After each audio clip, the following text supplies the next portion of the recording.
देखो इसमें दिया है कि एक चतुर्भुज के कोण 3:5:9:13 के अनुपात में है। तो इस चतुर्भुज के सभी कोण हमें निकालने हैं। अब देखो चतुर्भुज का पहला कोण हमें दिया है 3:5। तो अनुपात वाले क्वेश्चन में मैंने आपको ये चीज़ बताई थी ना कि कहीं पे अगर 3:5 हो, केवल अगर मैं इन दोनों को लेता हूँ तो इसका मतलब मैं यहाँ पे ऐसे लिख सकता हूँ 3/5, ऐसे बिल्कुल लिखा जा सकता है। अब यहाँ पे आपको दिख रहा होगा जैसे भिन्न वाले क्वेश्चन को हम सॉल्व करते थे कि कहीं पे अगर 1/2 है और कहीं पे 1/3 है, तो हर समान करने के लिए क्या करते थे, जैसे यहाँ पे हमने 3 से गुणा कर दिया तो ऊपर भी 3 से गुणा करना होता था, वैसे यहाँ पे 2 से गुणा कर दिया तो ऊपर भी 2 से गुणा करते थे। तो इससे गुणा क्यों करते थे कि जिससे कि ये चीज़ बैलेंस हो जाए। ठीक है, तो यहाँ पे भी सेम टू सेम हम वही चीज़ करेंगे। अब देखो हमें नहीं पता कि यहाँ पे हमें किससे गुणा करना है, मतलब एग्जैक्टली संख्या नहीं पता है ना। तो मान लीजिए हम यहाँ पे x से गुणा करते हैं, तो x से यहाँ पे भी गुणा करना होगा। अब देखो क्योंकि ये सारे अनुपात में आ रहे हैं, इसका मतलब यहाँ पे x से गुणा कर दिया, यहाँ भी कर दिया, तो यहाँ पे भी करना होगा और यहाँ पे भी करना होगा। तो ये हमारी एग्जैक्टली वैल्यू निकल जाएगी चारों कोणों की। ठीक है, तो यहाँ पे लिखना होगा कि माना जो पहला कोण है, तो यहाँ पे लिखेंगे माना जो पहला कोण है वो किसके बराबर है, 3x के बराबर है, तो 3x लिख दिया। वैसे ही जो दूसरा कोण है वो 5x के बराबर है, तो 5x। तीसरा 9x के बराबर है, तो 9x।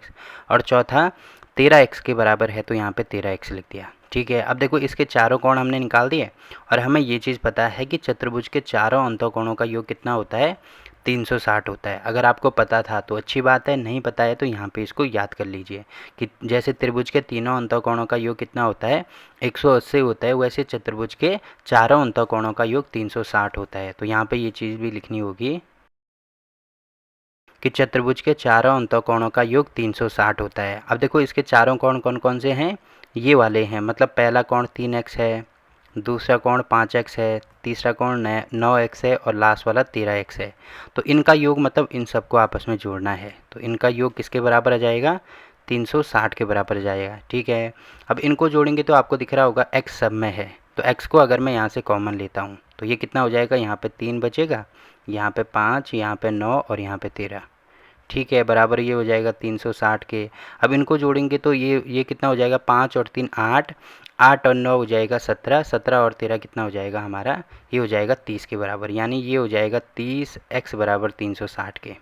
ठीक है, तो अगर मुझे x का मान निकालना है तो इसको 30 को नीचे लेके आना होगा, तो ये हो जाएगा 360 बटे में 30। अब आपको दिख रहा होगा यहाँ पे 1 जीरो से 1 जीरो कटेगा, अब 3 से इसको काट दो तो 3 एकम 3 और 3 दूनी 6।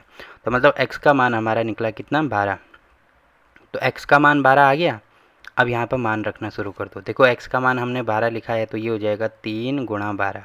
तो पहला कोण हमारा निकल गया, 12 गुणा 3 कितना हो जाएगा, 12 3 36। तो पहला कोण 36 डिग्री। दूसरा कितना है, 5 गुणा x का मान 12 है, तो 12 पंजे कितना होता है, 60। तो दूसरा कोण हो जाएगा 60 अंश। वैसे अगला होगा 9 गुणा x का मान 12, तो 12 में कितना होता है, 108। तो ये हो जाएगा 108 डिग्री। और वैसे अगला होगा 13 गुणा 12, तो 13 गुणा 12 कितना होता है, इसको गुणा करना पड़ेगा। ठीक है, यहाँ पे गुणा कर दो तो ये हो जाएगा 3 दूनी 6, 2 एकम 2। ठीक है, फिर यहाँ पे होगा 3 और 1, ये होगा 6, 3 और 2 ये होगा 5 और 1, तो ये वाला हो जाएगा 156 अंश के बराबर। तो इसके हमने क्या निकालने थे, सभी कोण निकालने थे, जो हमने यहाँ पे निकाल दिए। ठीक है, तो ये चीज़ मैंने ऊपर लिखी है, आप सबसे लास्ट में लिखने, इसीलिए पहला कोण इसके बराबर होगा, दूसरा कोण इसके बराबर, तीसरा कोण इसके बराबर और चौथा कोण इसके बराबर। तो यहाँ पर आपको दिख रहा होगा क्वेश्चन नंबर 1 कंप्लीट हो गया। ठीक, अब देखो अगला क्वेश्चन क्या दिया है इसमें।